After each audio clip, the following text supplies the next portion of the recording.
السلام علیکم ناظرین، میں ہوں سید ابراہیم حسین عرف دانش حسینی، اور ہم آپ کے خدمت میں پیش ہیں گوہر ایجنسی کی سیریز آغاز انقلاب میں۔ جیسا کہ آپ دیکھ رہے ہیں، ہم قومی ترقی و قومی مسائل کے عنوان سے مختلف علماء سے ان کی قیمتی رائے دریافت کر رہے ہیں۔ ناظرین کرام، آج ہم خدمت میں موجود ہیں ایک ایسی شخصیت کی کہ جس نے ہندوستان کی شیعہ آبادی کو نہ صرف بدلا بلکہ فکری طور پر تبدیل کر کے رکھ دیا۔ ایک ایسا شخص کہ جس کے والد محترم کسی تعارف کے محتاج نہیں، ایک ایسا شخص کہ جن کے بارے میں مجھے پتہ چلا تو مجھے مرزا دبیر اور میر انیس کی یاد آئی کہ مرزا دبیر میر انیس کے بعد منبر پر تشریف نہیں لے جاتے تھے اور یہ کہتے تھے کہ یہ جگہ میر انیس کی ہے۔ میری مراد ہے جناب قلب سبطین نوری صاحب، کہ جن کے بارے میں مجھے پتہ چلا کہ وہ اپنے والد بزرگ کے جانے کے بعد سے ان کی جگہ پر تشریف نہیں رکھتے احتراماً۔ یہ واقعاً آج کی 21ویں صدی میں اس دور پرفتن میں ایک مثال ہے، اور ہمارے لیے شرف ہوگا کہ ہم ان سے ان کی قیمتی رائے، ان کے قیمتی مشورے اور رہنمائیاں حاصل کریں گے۔ ناظرین کرام، جیسا کہ ہم نے عرض کیا تھا، ہم اپنی سیریز آغاز انقلاب کے اس حصے میں حاضر ہیں حکیم امت مولانا ڈاکٹر قلب صادق صاحب کے چشم و چراغ، ان کی یادگار، ان کے اولاد نرینہ ڈاکٹر قلب سبطین نوری صاحب کی خدمت میں، اور ہم چاہتے ہیں کہ ہم ان کے قیمتی الفاظ، ان کے قیمتی مشوروں سے کسب فیض کریں۔ ڈاکٹر صاحب السلام علیکم۔ وعلیکم السلام۔ امید ہے کہ آپ بخیر ہوں گے۔ عرض ہے کہ ہم نے جو قلب صادق صاحب کی ایک شخصیت کا ذکر کیا، اور جس طرح سے ہم جانتے ہیں ڈاکٹر قلب صادق صاحب کو، اس پورے معاشرے میں ہم انہیں صرف ایک عالم دین کی شکل میں نہیں جانتے، بلکہ وہ ایک کمپلیٹ عالم دین بھی تھے اور ایک کمپلیٹ لیڈر بھی تھے، جسے کہیں قوم کو ہر طرح سے لیڈ کر سکتے تھے۔ تو کیا اگر میں آپ سے یہ جاننا چاہوں کہ آج کے دور میں ایک عالم دین، ایک کمپلیٹ لیڈر انہی کی طرح کا کیسے بن سکتا ہے؟ اسے کیا کچھ کرنا چاہیے؟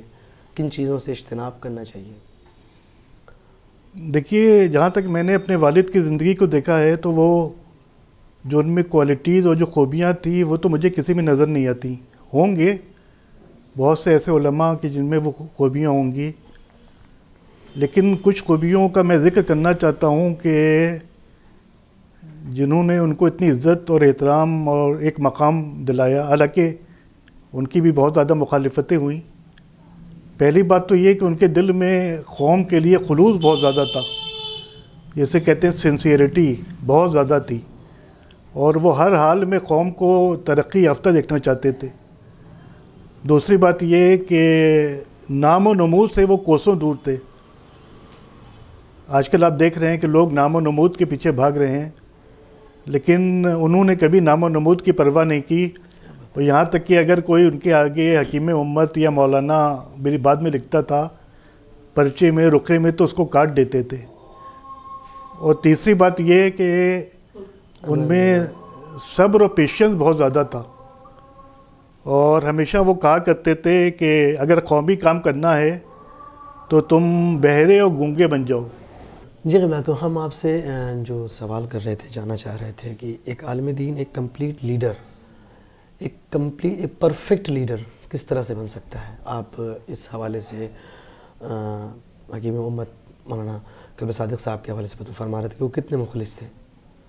تو ہم جاننا چاہیں گے کہ ان میں اور آج کے علماء میں کوئی فرق آپ کو نظر آتا ہے، یا میں ایک سیدھا سوال کروں کہ کیا آپ کو قوم میں کوئی دوسرا قلب صادق نظر آتا ہے یا نہیں؟ دیکھیے، لیڈر بڑا بننا ہے تو اس کو اپنا دل بہت بڑا کرنا پڑے گا، جی، اور اس کو چھوٹی چھوٹی باتوں کو اپنے مشن اور ہدف اور ٹارگٹ کے لیے نظر انداز کرنا پڑے گا۔ جب تک کہ دل بڑا نہیں ہوگا کوئی انسان، اور اس کا ویژن بڑا ہونا چاہیے، اس وقت تک وہ بڑا لیڈر نہیں بن سکتا۔ اور اس کو بورڈلی بات کرنا چاہیے، جو صحیح ہے وہ صحیح ہے، جو غلط ہے وہ غلط ہے۔ لیکن افسوس کی بات ہے کہ آج کل ہم علماء کو دیکھتے ہیں کہ بہت ہی دیندار علماء ہوتے ہیں ماشاءاللہ، بہت ہی متقی پرہیزگار، ان کا ویژن بھی ہوتا ہے، لیکن وہ پبلک کے پریشر میں رہ کر بات کرتے ہیں، ہاف ہارٹیڈ ہوتے ہیں ہمیشہ. پبلک کا ایک ان کو خوف اور ڈر ہوتا ہے. جی. جبکہ جو آپ پہلے کے علماء کو دیکھیے جن کا نام آج تک باقی ہے، وہ ڈرتے ہوتے نہیں تھے پبلک سے، اور خاص طور سے والد مرحوم تو کبھی پبلک سے نہیں ڈرے، اور جو ان کو کہنا ہوتا تھا کہتے تھے. اس کے بعد کچھ دن کنٹروورسی ہوتی تھی، ان کی مخالفتیں ہوتی تھیں، لیکن وہ ہمیشہ یہ فرماتے تھے میں کبھی جواب نہیں دیتا آپ تو اور میں اپنی انرجی ویسٹ نہیں کرتا. تو اس کا نتیجہ یہ ہوتا تھا کہ 3-4 دن ان کے خلاف بھی مخالفتیں ہوئیں یا آوازیں اٹھیں، اور 3-4 دن بعد وہ آوازیں خاموش ہو گئیں. تو جب تک کہ پبلک کا ڈر ختم نہیں ہوگا اور اللہ کا ڈر نہیں ہوگا اور ویژن جو ہے وہ وسیع نہیں ہوگا اور دل بڑا نہیں ہوگا، اس وقت تک انسان بڑا لیڈر نہیں بن سکتا. آپ تو ماشاءاللہ ان کے بالکل نزدیک رہے، آپ سے زیادہ کون نزدیک. تو کوئی ایک واقعہ، کوئی ایک قصہ ایسا ہمیں اگر ہو تو ہم یا ہمارے سامعین کو بتائیں ضرور، کہ جس سے آپ کو یہ اندازہ ہوا ہو کہ واقعی یہ شخص ایک قوم کا پرفیکٹ لیڈر ہے. ایک واقعہ جو ڈاکٹر صاحب کے حوالے سے ہو. اب ہم ایک مثال یہاں پہ دینا چاہیں گے. جی. 1989 میں یہاں پر ایک سوتن بھارت اخبار تھا، RSS کا تھا. جی جی. اور اس میں ایک شیعہ رپورٹر تھے، اب ان کا انتقال ہو گیا تو ان کا نام ہم نہیں لیں گے. جی. اس نے 2 مہینے تک والد مرحوم کے خلاف پہلے پیج پر زہر اگلا، اور پوری ایک تحریک چلی جس میں بہت سے نامور لوگوں کی پشت پناہی بھی حاصل تھی. لیکن ہم دیکھتے تھے کہ والد مرحوم اسی طریقے سے اطمینان سے رہتے تھے. ان کے جو سپورٹرز تھے، ان کے جو ماننے والے تھے، وہ غصے میں ہوتے تھے اور وہ جواب دینا چاہتے تھے، لیکن انہوں نے یعنی سب کو حکم دیا تھا کوئی جواب نہ دے. حالانکہ وہ بہت یعنی ہم لوگوں کے لیے بہت پریشان کن دن تھے. وہ 2 مہینے کے پہلے پیج پر بدتمیزیاں کی جا رہی ہیں، لیکن کیا ہوا 2 مہینے کے بعد وہ اخبار بھی ختم ہو گیا، بند ہو گیا، اور جو مخالفت کرنے والے تھے وہ بھی کہاں چلے گئے کوئی جانتے ہی نہیں. لیکن جس نے صبر کیا بے شک آج بھی دنیا اس کے نام اور اس کی عزت اور اس کے احترام سے واقف ہے. بے شک. تو صبر میں بڑی طاقت ہوتی ہے. ان کے آخری سفر پر امڑا جم غفیر اس بات کی گواہی ہے کہ کتنا لوگ جمع ہوئے. اور بہرحال قبلہ ہم نے ڈاکٹر صاحب کی زندگی میں ایک چیز نوٹس کی ہے، مکمل قوم نے اس چیز کو نوٹس کیا، بلکہ یوں کہوں کہ انہوں نے سیاست کو بڑا اور سیاست سے اپنے رشتے کو بڑا بیلنسڈ رکھا ہے ہمیشہ. نہ نگیٹیوٹی رہی بہت زیادہ، نہ پازیٹیوٹی رہی بہت زیادہ. تو آج اگر ہم دیکھتے ہیں تو کچھ لوگ، اب میں شاید شخصی نہیں ہو رہا ہوں، میں کسی پر شخصی کمنٹ نہیں کر رہا ہوں، چونکہ قومی مسائل کے عنوان سے گفتگو ہو رہی ہے تو کہیں نہ کہیں یہ بات تو آئے گی ہی آئے گی. کچھ علماء یا تو بالکل اگینسٹ ہیں، دور ہیں، یا بالکل قریب ہیں، یا بالکل پرو بات کرتے ہیں یا بالکل اینٹی بات کرتے ہیں. اس کا علاج کیا ہے قبلہ؟ کے لیے سب سے ضروری چیز یہ ہے کہ اس کی ٹیم بہت اچھی ہونا چاہیے. جی. اور جو اس کے ارد گرد لوگ ہیں جی. وہ پڑھے لکھے لوگ، دیندار لوگ، متقی لوگ، جی. اور یعنی ان کی امیج قوم میں بہت اچھی ہونا چاہیے. جی. تو والد مرحوم کے ساتھ جو لوگ رہتے تھے، اگر آپ ان پر نظر کریں تو یا تو IAS آفیسر رہتے تھے، یا ڈاکٹرز رہتے تھے، یا انجینئرس رہتے تھے، یا اسکالرس رہتے تھے، یا بڑے بڑے افسران رہتے تھے. تو ہمیشہ ان کی ٹیم بہت اچھی رہی، اور جب ٹیم اچھی تھی تو ان کا ویژن بھی بہت وسیع تھا. جی. تو وہ یہاں پر کہنا چاہیں گے کہ ملائم سنگھ یادو سے ان کے تعلقات بہت اچھے تھے، اور ملائم سنگھ یادو مانتے تھے، تمام علماء کو مانتے تھے اور سب کی عزت کرتے تھے. تو آپ یہ دیکھیے ہوشیاری ان کی کہ انہوں نے ملائم سنگھ یادو کی قربت کا فائدہ اٹھا کر کتنے قومی کام کروا لیے.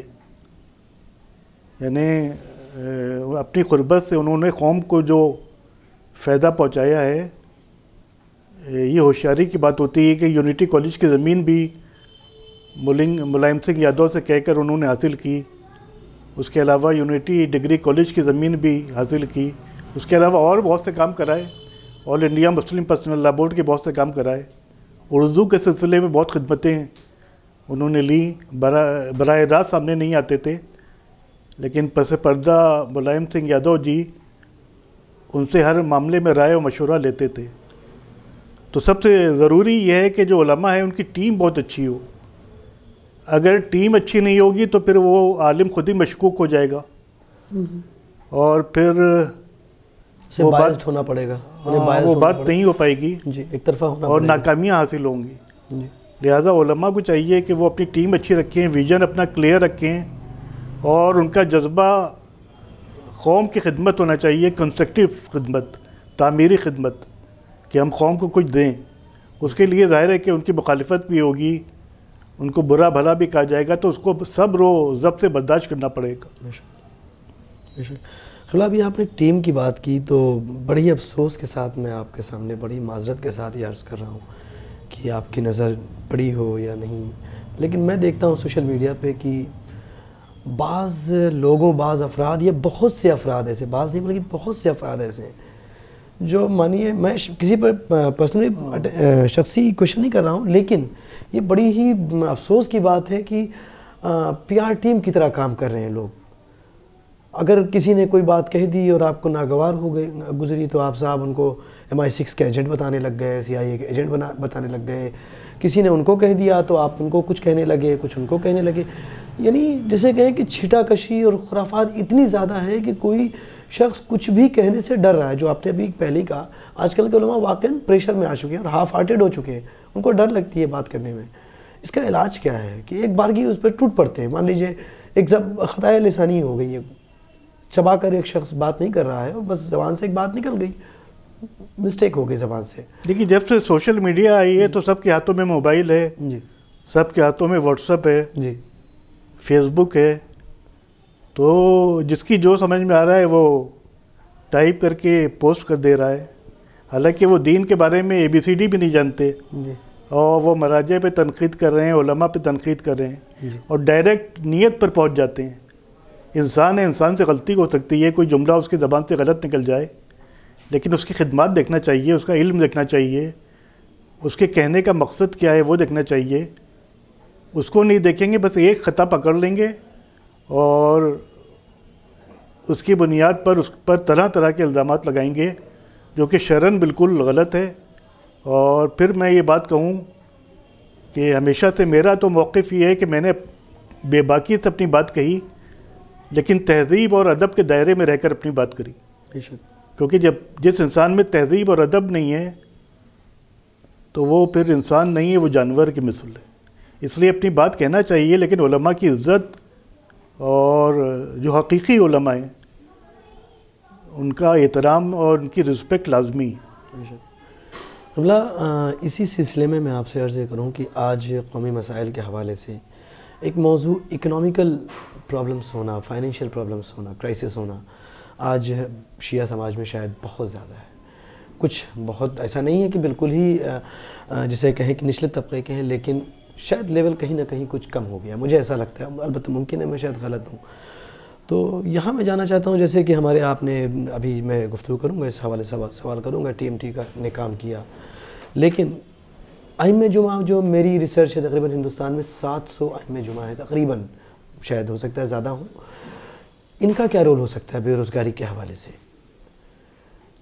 آپ نے جو سوال کیا اس پر میں خود آپ سے سوال یہ کرنا چاہتا ہوں جی، کہ بیچارے ہمارے ائمہ جمعہ جو ہیں وہ خود ہی بے روزگار ہیں؟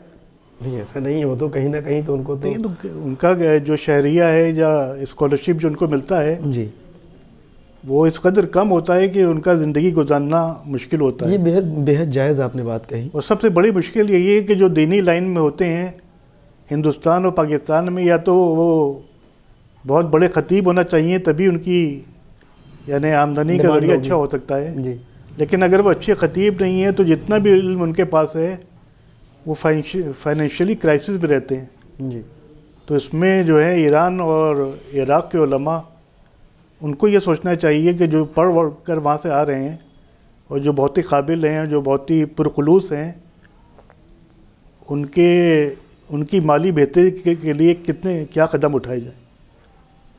تو اگر وہ خود ہی پریشان حل ہوں گے تو دوسروں کی پریشانیاں کیا حل کریں گے؟ ہم تو جانتے ہیں کہ یہ اتنے قابل لوگ لیکن وہ کیسے زندگی گزار رہے ہیں، ضروریات زندگی ان کی کیسی پوری ہو رہی ہیں. تو یہی سب سے بڑا المیہ ہے کہ جو دینی لائن میں ہوتے ہیں خود ان کے معاشی حالات جو ہیں وہ مستحکم نہیں ہوتے. آج کے دور کو ایسے واقعے کی ضرورت ہے کہ میں ایسے شخص کو جانتا ہوں کہ جو ایران میں بھی رہا اور اس کے بعد اس نے ہندوستان میں آ کر ابھی حال فی الحال میں مزدوری تک کی ہے. یعنی مزدوری کرنا کوئی عیب نہیں ہے، حلال، لیکن بہرحال یہ جسے کہیں کہ اقتصادی کرائسس ہیں آج کے دور میں، انہیں کے اقتصادیات جو ہیں وہ مضبوط نہیں ہیں، دوسروں کیا کریں گے. بہرحال لیکن ایک جسے کہیں کہ جائزہ تو لیا جا سکتا ہے نا کہ کس طریقے سے وہ جو علماء ہیں، جو ائمہ جمعہ ہیں، وہ بے روزگاری پر بھی کام کر سکتے ہیں. بالکل ایک تنظیم ایسی ہونا چاہیے کہ جس میں سب مل بیٹھ کر بات کریں جی. اور جو قوم کے مسائل ہیں، آپ لکھنؤ کے حالات ہم لوگ جانتے ہیں کہ کس قدر یہاں جی ہماری قوم میں اب بھی غربت ہے. جی. لوگوں کے پاس علاج کرانے کے پیسے نہیں ہیں، ہزاروں کی تعداد میں لوگ ایسے ہیں، فیس دینے کے پیسے نہیں ہیں، گھر کا خرچ چلانے کے پیسے نہیں ہیں. لیکن بدقسمتی کی بات یہ ہے کہ قوم کو چھوٹے چھوٹے مسائل اور چھوٹی چھوٹے ایشوز میں الجھائے رکھا جاتا ہے، لیکن ان کی بے روزگاری، ان کی جہالت، ان کی جو پریشانیاں ہیں اس پر دھیان نہیں دیا جاتا. تو جو کرے گا، ہم کریں گے یا کوئی اور کرے گا، سب کو اللہ کی بارگاہ میں جواب دینا ہو کہ انہوں نے قوم کی جو معاشی ابتری تھی اس کو دور کرنے کے لیے کیا قدم اٹھائے. بہت حالات خراب ہیں. ہم لوگ تو دیکھا کرتے ہیں ٹی ایم ٹی میں بیٹھ کر، یونٹی میں بیٹھ کر کیسے کیسے بیچارے مومنین آتے ہیں، وہ بیان بھی نہیں کر سکتے کسی سے، لیکن کن وہ پریشانیوں میں گرفتار ہیں. تو اللہ ان کی پریشانیوں کو دور کرے اور علماء کو یہ توفیق دے کہ وہ اپنی ذمہ داریوں کو ادا کریں. اللہ ایک سوال جو میں یہاں پہ کرنا چاہتا تھا وہ یہ کہ ابھی آپ نے غربت کا ذکر کیا، پاورٹی کا، اور ہم فائنینشیل کرائسس پہ بات کر رہے ہیں. میں کسی پر شخصی کمنٹ نہیں کر رہا ہوں، لیکن ہندوستان میں وقف جاگیریں تقریباً شیعوں کی صرف، جو میری اپنی ریسرچ ہے اور میرے پاس ہے، 3 لاکھ کروڑ روپے زیادہ کی ہیں. اگر ہم صرف اور صرف قبلہ 1% ریونیو کی بات کریں سالانہ، جسے کہیں 10%، تو 3000 کروڑ روپے ہوتے ہیں. معاف کیجیے گا، 30,000 کروڑ روپے کی ہیں. اور اگر ہم صرف 10% ریونیو کی بات کریں، اینول رپورٹ کی بات کر رہے ہیں، تو 3000 کروڑ، اور اگر یہ منتھلی کاؤنٹ کریں تو 300 کروڑ روپے منتھلی ہوتی ہیں. لیکن مجھے نہیں لگتا کہ وہ 300 کروڑ کہیں قوم میں کچھ کام آ رہے ہیں. شاید کہیں دکھ بھی رہے ہیں، 3 کروڑ بھی دکھ رہے ہیں کہیں پر. میں ایک خاکہ بتا رہا ہوں. تو ان کا صحیح استعمال کیسے ہو سکتا ہے؟ مثلا دیکھیں آپ امام رضا کے حرم میں دیکھیں، انہوں نے ایک ریونیو سسٹم بنا رکھا ہے، ایک پروڈکشن سسٹم بنا رکھا ہے کہ صاحب ایک چیز سے ایک چیز پروڈکٹ ہو رہی ہے، اس سے ایک پیسہ بن رہا ہے، وہ قوم میں جا رہا ہے. تو ایسا کیوں نہیں ہو سکتا؟ ایک بیلنس سوسائٹی میں سب سے بڑی چیز ہے، یہ سب سے ضروری چیز ہے کہ ہم اپنی قوم کا ایک جو ضروری چیزیں ہیں جو ہماری جاگیریں، ان سے انڈسٹریز بنائیں، کم سے کم اس سے پروڈکشن ہاؤسز بنائیں. ہم ان سے بدقسمتی کی بات دیکھیے یہ ہے کہ ابھی تک جی وقف بورڈ جو ہے وہ کرپشن کا پورا اڈا بنا ہوا تھا. جی. اور جو متولی بنتے تھے ان میں 90% وہ تھے کہ جو کھانا اور لوٹنا چاہتے تھے وہ کامیاب بھی ہوئے. جی. اتنی زیادہ لوٹ وقف کی جائیدادوں میں ہوئی، شاید ہی کسی اور انسٹیٹیوشن میں اتنی لوٹ ہوئی ہو. لیکن اب تقریباً 1.5 سال پہلے ایک شیعہ وقف بورڈ بنا ہے علماء کی سرپرستی میں، اور اس سے امید بھی ہے قوم کو کہ وہ وقف کی جائیدادوں کا یوٹیلائزیشن قوم کے حالات کو سدھارنے کے لیے کرے گا. لیکن افسوس کی بات ہے کہ ابھی تک زمین پر کچھ نظر نہیں آ رہا ہے. کیا اس سلسلے میں کوئی جو 1.5 سال ہو گئے لیکن ابھی تک زمین پر کچھ نظر نہیں آ رہا ہے. لیکن ہم لوگ بدگمانی سے کام نہیں لیں گے. جی. ہم کو امید ہے کہ انشاءاللہ جو نیا وقف بورڈ ہے اس کی بھی مشکلات ہوں گی. ایک ایسا سسٹم ہے کہ جس کو چینج کرنے میں ٹائم لگتا ہے. تو ہماری وقف بورڈ سے، شیعہ وقف بورڈ کے چیئرمین سے گزارش ہے، وہ ایک اچھے اور نیک انسان ہیں، کہ وہ پوری ایمانداری اور بغیر کسی پریشر کے اپنی ذمہ داریوں کو ادا کریں اور کچھ ایسا کر کے دکھائیں کہ قوم ان پر ناز کرے. 1.5 سال تقریباً ہو گئے ہیں یا 1.25 سال ہو گئے ہیں، وہ کام تو کر رہے ہیں لیکن ابھی تک زمین پر کچھ نظر نہیں آ رہا ہے. تو لیکن ہم امید ہے، ہمیں یقین ہے کہ انشاءاللہ وہ کچھ کریں گے اور قوم کے بینیفٹ کے لیے، قوم کی فلاح کے لیے وقف کی جائیدادوں کا استعمال ہوگا، کیونکہ اگر اب وقف کی جائیدادوں کا استعمال نہیں ہوا تو پھر جو بچہ کھچا ہے وہ بھی لٹے گا اور پھر کبھی یہ نہیں ہو سکتا۔ تو ایک اپرچونٹی ہے کہ جو وقف کی جائیداد ہیں ان کا استعمال قوم کے بینیفٹ کے لیے ہو، جو قوم کے غریب افراد ہیں ان کے لیے ہو۔ ہم تو دیکھتے ہیں سوشل میڈیا پر بات تو کی جا رہی ہے کہ چھوٹے چھوٹے گھر بنائے جائیں گے، تو انشاءاللہ ہمیں یقین ہے کہ ایسے گھر بنے جن سے لوگوں کا فائدہ ہو، غریبوں کا فائدہ ہو، اور اس سے زیادہ تو ہم خیر کچھ نہیں کہیں گے، کیونکہ آپ اگر زبان سے کوئی بات نکالیے تو فوراً آپ کے خلاف بدتمیزیاں ہونے کے لگتی ہیں۔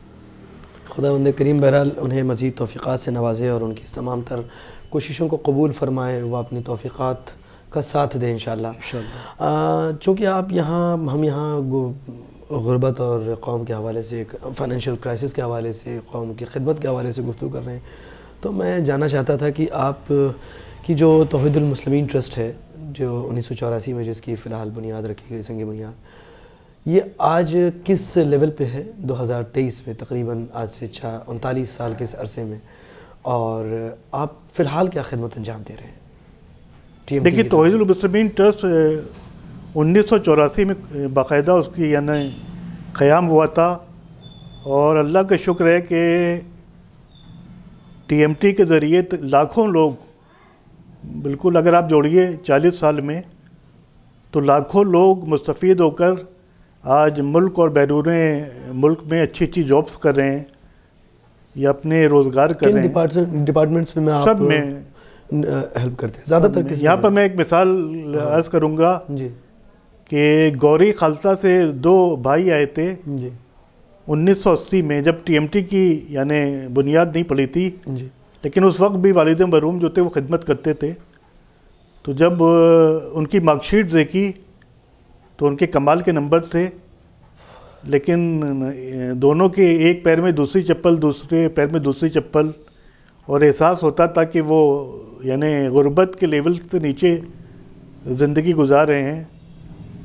تو ان دونوں بھائیوں کو والد مرحوم نے خاص طور پر ان کے لیے انٹرسٹ لے کر ان کو امریکہ بھیجا، اور آج ماشاءاللہ وہ دونوں کمپیوٹر انجینئر ہیں امریکہ میں، اور وہ ویل آف ہوئے تو ان کی پوری فیملی اور پورا خاندان ویل آف ہوا، اور الحمدللہ وہ خود بھی اب اپنے گاؤں میں خدمت انجام دے رہے ہیں۔ تو ٹی ایم ٹی کے ذریعے لاکھوں بچوں کا مستقبل سنورا۔ اس کے علاوہ فی الوقت ہم لوگ 3000 بچوں کو فری تعلیم دے رہے ہیں، جس میں 1500 بچے لکھنؤ میں ہیں اور 1500 بچے جو ہیں وہ دوسرے شہروں میں، شیعہ آبادی والے شہروں میں، اور پوری ایک ٹیم ہے جو سروے کرتی ہے، ان کے فائنینشیل حالات دیکھتی ہے۔ ان 3000 بچوں کو آپ پوری طرح سے سپورٹ کرتے ہیں؟ پوری طریقے سے، یعنی ڈریس سے لے کر سب کچھ فراہم کیا جاتا ہے۔ سبحان اللہ۔ اور ماشاءاللہ یہ یونٹی سے ہٹ کر ہے یا نہیں، ٹی ایم ٹی کی اسکیم ہے، ٹی ایم ٹی نہیں، جو آپ کا یہ جو آپ کر رہے ہیں توحید المسلمین ٹرسٹ کی طرف سے 3000 بچوں کا، تو یہ یونٹی کے پروگرام میں ہے یا ٹی ایم ٹی کے پروگرام، مکس پروگرام ہے یا ایک ہی الگ الگ ہے؟ جتنے پروگرامز ہیں وہ سب ٹی ایم ٹی کے الگ اپنے ہیں۔ کیا بات ہے، سبحان اللہ۔ تو وہ بارہ بنکی، علی گڑھ، مراد آباد، بکنالہ، جی مراد آباد وغیرہ، اور بھی بہت سی جگہ پر 1500 بچوں کو تعلیم دی جا رہی ہے، اور اس میں ہم لوگ معیار اور کوالٹی کا بہت خیال رکھتے ہیں۔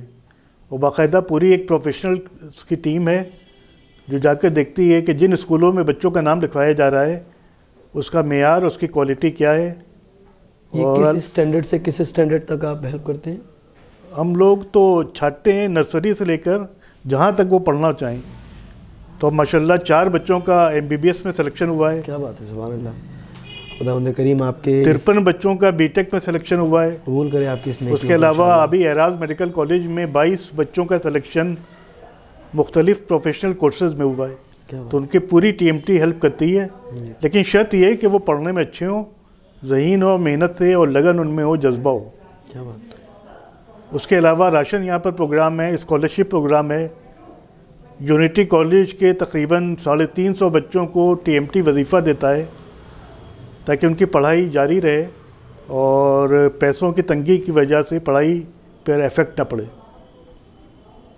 اس کے علاوہ دواؤں کے ذریعے مدد کی جاتی ہے۔ ہمارا اسپتال ہے حفظہ چیریٹیبل اسپتال کے جہاں 10 روپے کی معمولی سے پیسے پر ایک دن کی دوا فراہم ہوتی ہے، تو اس سے بھی بہت بینیفٹ ہو رہا ہے. تو الحمدللہ ٹی ایم ٹی جو ہے ماشاءاللہ وہ پوری ایمانداری کے ساتھ اور پوری دیانتداری کے ساتھ کام کر رہی ہے. ایک ایک پیسے کا حساب یہاں پر موجود ہے. اور یہاں پر میں ایک بات کہنا چاہوں گا کہ ہمارے بہنوئی جناب نجم الحسن رضوی نجمی صاحب، انہوں نے اپنے کو پورا وقف کر دیا ہے اور وہ 24 گھنٹے میں سے 18 گھنٹے ٹی ایم ٹی کے لیے صرف کرتے ہیں فی سبیل اللہ. تو اللہ جو ایسے بندوں کو بھیج دیتا ہے کہ جو ٹی ایم ٹی کو سنبھالے ہوئے ہیں اور پوری امانت داری اور دیانتداری کے ساتھ یہ ادارہ چل رہا ہے. قبلہ آپ ان جن بچوں کو ابھی تعلیم دے رہے ہیں 3000 بچے، اور اس کے علاوہ قوم کے جو دیگر اسکلڈ بچے ہمارے نوجوان ہیں آج کے زمانے میں اگر آپ سے جاننا چاہوں کہ ان نوجوانوں کو آپ کس شکل میں کس اسٹیج پر دیکھنا چاہتے ہیں، کس طرح سے دیکھنا چاہتے ہیں کہ وہ اس کے لیے بھی ٹی ایم ٹی کام کر رہی ہے. ہمارا یونٹی انڈسٹریل کالج ہے پورا، کہ جہاں پر بہت سے ٹیکنیکل کورسز ہیں. لیکن افسوس کی بات ہے قوم میں اتنی زیادہ غفلت ہے کہ دوسرے ان ٹیکنیکل کورسز سے فائدہ اٹھا رہے ہیں، لیکن ہماری قوم جو ہے پیچھے ہے. کیا بات ہے. حالانکہ وہ اگر سیکھ لیں، جیسے اے سی کورسز ہیں، الیکٹریشین ہیں، بیوٹی پارلر کورس ہے، کمپیوٹر کورس ہے، انگلش اسپیکنگ کورس ہے، پرسنالٹی ڈیولپمنٹ کورس ہے، تو وہ سیکھ کر بہت ہی کامیاب زندگی گزار سکتے ہیں، یا تو خود اپنا روزگار کر سکتے ہیں یا ان کو اچھی نوکری مل جائے گی.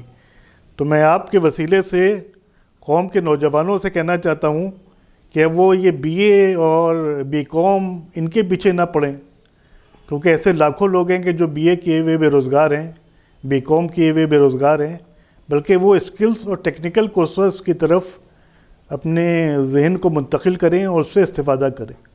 کیا بات ہے. قبلہ بہت شکریہ آپ کا، آپ نے وقت دیا ہمیں. اور ہم اب دینی موضوع سے ہٹ کر ذرا سیاسی سوال آپ سے کچھ کرنا چاہتے تھے، جاننا چاہتے تھے آپ کی قیمتی رائے. ابھی آپ نے ذکر کیا ملائم سنگھ یادو اور ڈاکٹر صاحب کے رشتوں کا ذکر کیا، تو میں جاننا چاہوں گا کہ ایک عالم دین کا سیاست سے کتنا اور کیسا رشتہ ہونا چاہیے؟ دیکھیے، پہلے ہی دیکھتا ہوں ہوگا کہ سیاست میں جو وہ انٹرسٹ لے رہا ہے تو اس کا مقصد کیا ہے. اس کا مقصد قوم کی فلاح اور بہبود ہونا چاہیے. جی. اور وہ جائے بالکل آج کل بغیر یعنی سیاسی لیڈران سے ملے ہوئے آپ کا کام نہیں ہو سکتا. اور آپ ہندوستان میں رہ رہے ہیں کہ جہاں ڈیموکریسی ہے تو جانے میں کوئی حرج نہیں ہے، لیکن ایک دوری بھی ہونا چاہیے کہ کوئی یہ نہ کہہ سکے کہ یہ کسی سیاسی پارٹی کے وفادار ہیں. اور جن لوگوں کو لے کر جائے ان کی امیج بھی اچھی ہونا چاہیے. اگر ان کی امیج اچھی نہیں ہوگی تو پھر اس عالم کی امیج مشکوک ہو جاتی ہے. تو جانے میں کوئی حرج نہیں ہے، لیکن اپنے عزت و احترام اور وقار کا خیال رکھ کر جائیں، اور دوسرے جو لوگ ان کے ساتھ جائیں ان کی امیج، پبلک امیج اچھی ہونا چاہیے. تو پھر جانے میں کوئی حرج نہیں ہے. قوم کے فائدے کے لیے، قوم کے مفاد کے لیے، قوم کے انٹرسٹ کے لیے اگر کسی سیاسی دل سے فائدہ ہو رہا ہے تو کوئی حرج نہیں ہے اس میں. بڑی ہی بہترین بات کہی، اور حدیث میں بھی ہے کہ انسان کو اس کے احباب سے پہچانا جاتا ہے. بہرحال میں جہاں تک ابھی سیاسی سوال ہے تو آج کے 2023 میں جہاں ڈیموکریٹیکل جو ویلیوز ہیں ان پر جب حملہ ہو رہا ہے، ان حالات میں آپ کی نظر میں سیکولرزم کا صحیح مطلب کیا ہے؟ کیا ایسا نہیں ہے کہ سیکولرزم کو کسی پرٹیکولر کمیونٹی پہ تھوپا جا رہا ہو زبردستی؟ ایسا آپ کو نہیں لگتا؟ یا اس کا صحیح مطلب کیا ہے سیکولرزم کا؟ اس وقت جو ملک کے حالات ہے اس میں سیکولرزم جو ہے وہ صرف کتابی ایک لفظ بن کے رہ گیا ہے، کوئی سیکولرزم نہیں. اور مسلمانوں کو ٹارگٹ کیا جا رہا ہے اپنے ووٹ بینک بڑھانے کے لیے. اور جو حالات ہیں وہ مسلمان خود ووٹ بینک نہیں ہے کسی پارٹی کا، آپ کو نہیں لگتا؟ صرف اس کی اہمیت صرف ایک ووٹ بینک کی نہیں رہ گئی ہے، شیعوں کی، ایک مسلمانوں کی، جس کی بھی آپ سمجھیں. نہیں، مسلمانوں کو تو حاشیے پر لا دیا گیا ہے. جی. اب تو یہ حالت ہے کہ کسی کو ان کے ووٹوں کی پرواہ ہی نہیں ہے، کیونکہ آپ وہی 80-20 والی بات ہے کہ 20% اگر ایک طرف جائیں گے تو 80% پولرائزیشن کے نتیجے میں دوسری طرف چلے جائیں گے. تو بہرحال یہ حالات ہوتے ہیں، امتحان ہوتے رہتے ہیں. مسلمانوں کو اس وقت چاہیے کہ صرف جو وہ اپنی پریورٹی ہے وہ تعلیم پر اور روزگار پر دیں، اور علماء کو پہچانیں کہ کون ان کے مخلص علماء ہیں، اور چاہے وہ سنی فرقہ ہو، چاہے وہ دیوبندی فرقہ ہو، چاہے وہ شیعہ فرقہ ہو، علماء کو ضرور پہچانیں کہ کون ان کے لیے خلوص رکھتا ہے اور کون حکومت کے قریب ہو کر جو ہے وہ اپنے فائدے حاصل کر رہا ہے۔ ہندوستان میں ایسے بہت سے علماء ہیں کہ جو حکومتوں سے قریب ہو کر اپنے فائدے حاصل کرتے ہیں، قوم کے لیے انہوں نے کچھ نہیں کیا، چاہے وہ دلی میں ایک عالم ہو چاہے کسی اور جگہ۔ تو ایسے بہت سے لوگ ہیں کہ جو اب پہچاننے کی ضرورت ہے کہ ان کے مخلص علماء کون ہیں اور کون مفاد پرست علماء ہیں۔ آپ نے ابھی مخلص اور مفاد پرست علماء کا ذکر کیا، اور اسی حوالے سے ہمارا آخری سوال ہے کہ قبلہ آپ دیکھتے ہیں کہ ہماری محافل و مجالس کا جو اکثر موضوع ہوتا ہے وہ ذات علی علیہ السلام یا ذات امام حسین علیہ السلام، جو واقعاً اچھی بات ہے اور ضروری بات ہے، مجھے کوئی اس پہ اعتراض نہیں، بلکہ یہ تو خوش ہونے کی بات ہے، ہماری پہچان ہی امام حسین اور امام علی ہیں۔ لیکن پھر بھی آج تک فقدان یہ ہے، بحران یہ ہے کہ جسے کہیں کہ آج بھی ایک عام ذہن امام کربلا کے حسین کو پوری طرح جانتا ہے، وہ شب عاشور سے لے کر یا سفر مدینہ سے لے کر سفر کربلا سے لے کر مکمل طور سے جانتا ہے، لیکن اس کے پہلے کے حسین کو عام ذہن نہیں جانتا۔ عام ذہن آج بھی امام موسیٰ کاظم کو پوری طرح نہیں جانتا، عام ذہن آج بھی امام نقی اور امام تقی کو مکمل طور پہ نہیں جانتا۔ ممکن ہے یہ قابل افراد ہمارے سبھی جانتے ہوں، لیکن عام ذہن نہیں جانتا قبلہ، یہ ایک تلخ حقیقت ہے۔ ہم اکثر اپنی مجالس میں امام علیہ السلام کا نام لیتے ہیں اور ان سے اپنی مجلسوں کو زینت دیتے ہیں، واقعی حدیث کریم بھی ہے، لیکن قبلہ اسے مکمل خطبے تو چھوڑیے، کلمات قصار نہیں جانتا کہ وہ کلمات قصار کیا ہوتے ہیں۔ ایک بلکہ عالم یہ ہے کہ اگر ایک نارمل طالب علم کو نہیں معلوم ہوتا، اس کا قصوروار کون ہے؟ قبلہ علماء کا بھی کچھ ذمہ داری ہے، کیا انہوں نے اپنا حق ادا کیا کہ قوم کو اس طریقے سے جسے کہیں کہ فیڈ کیا یا نہیں فیڈ کیا؟ دیکھیے میرے والد ایک بہت اچھی بات کہتے تھے جی، اور برملا کہتے تھے کہ اس ممبر نے قوم کو بنایا تھا، اس ممبر نے قوم کو بگاڑا، اور اب یہی ممبر جو ہے قوم کو دوبارہ بنائے گا۔ تو جہاں تک کہ بات ہے علماء ممبر سے دور ہو گئے اور ذاکرین آ گئے، جی، اور ذاکرین نے صرف قوم کو چٹکارے لینے کا عادی بنا دیا۔ جی، ابھی میں نے شیئر بھی کی ہے، علامہ مرتضیٰ علی زیدی تھا پاکستان کے، وہ تو بہت ہی فکری اور بہت ہی دانشور انسان ہیں۔ انہوں نے ایک سوال کیا کہ کیا بات ہے کہ ہمارے یہاں اتنی مجلسیں ہوتی ہیں لیکن قوم میں کوئی سدھار نظر نہیں آ رہا ہے، قوم میں کوئی چینج نظر نہیں آ رہا ہے۔ تو اس کا انالیسس انہوں نے یہی کیا کہ ہمارا جو مقصد ہوتا ہے وہ اپنے کو جنت پہنچانا نہیں ہوتا، دوسرے کو جہنم پہنچانا ہوتا ہے۔ اور پھر انہوں نے بات کی کہ آپ اپنی کو جنت پہنچانے والی بات کریے تو لوگ اتنی داد نہیں دیتے، جتنا آپ دوسروں کو جہنم پہنچانے والی بات کریے آپ کو بہت داد ملے گی۔ تو جو ہمارا مائنڈ سیٹ ہے وہ بالکل نگیٹو ہو چکا ہے، بالکل چینج ہو چکا ہے، بالکل چینج ہو چکا ہے۔ تو یہاں پر علماء کو میدان میں آنا چاہیے، اور الحمدللہ علماء ممبر پر آ رہے ہیں، اس سے کافی چینج آیا بھی ہے۔ اب قوم اور نجف کے علماء جو پڑھ کر آ رہے ہیں، انہوں نے ممبر پر آ کر قوم کو بہت اچھا فکر میں بدلاؤ کیا ہے اور مواد میں بدلاؤ کیا ہے، اور وہ تغیر و تبدیلی والی باتیں کر رہے ہیں۔ تو ماشاءاللہ اب آپ دیکھیے نئی جنریشن جو ہے وہ بالکل چینج ہو چکی ہے، اور انشاءاللہ 10-15 سال میں اس کے نتائج اور پازیٹیو اور مثبت ہوں گے، اور ممبر جو علماء کا حق تھا وہ علماء ہی وہاں پہ بیٹھیں گے، اور اب ایسی مجلسیں یا ایسی تقریریں چلنے والی نہیں ہیں کہ جو صرف لفاظی پر مبنی ہوں، بلکہ عوام جو ہیں وہ ٹھوس میٹر چاہتے ہیں، وہ علمی باتیں چاہتے ہیں۔ تو انشاءاللہ 15-20 سال میں بالکل چینج ہو جائے گا ماحول۔ الہی آمین۔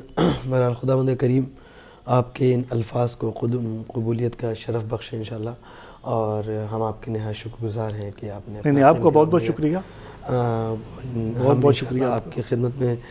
پھر کبھی اگر آپ وقت دیں گے تو ضرور حاضر ہوں گے۔ ہمیں اچھا لگا کہ آپ سے ہم نے گفتگو کی۔ ناظرین کرام، آپ دیکھ رہے تھے کہ ہم گفتگو کر رہے تھے حکیم امت ڈاکٹر قلب صادق صاحب کے چشم و چراغ سے، ان کی قیمتی مشوروں، ان کی قیمتی رائے سے کسب فیض کر رہے تھے۔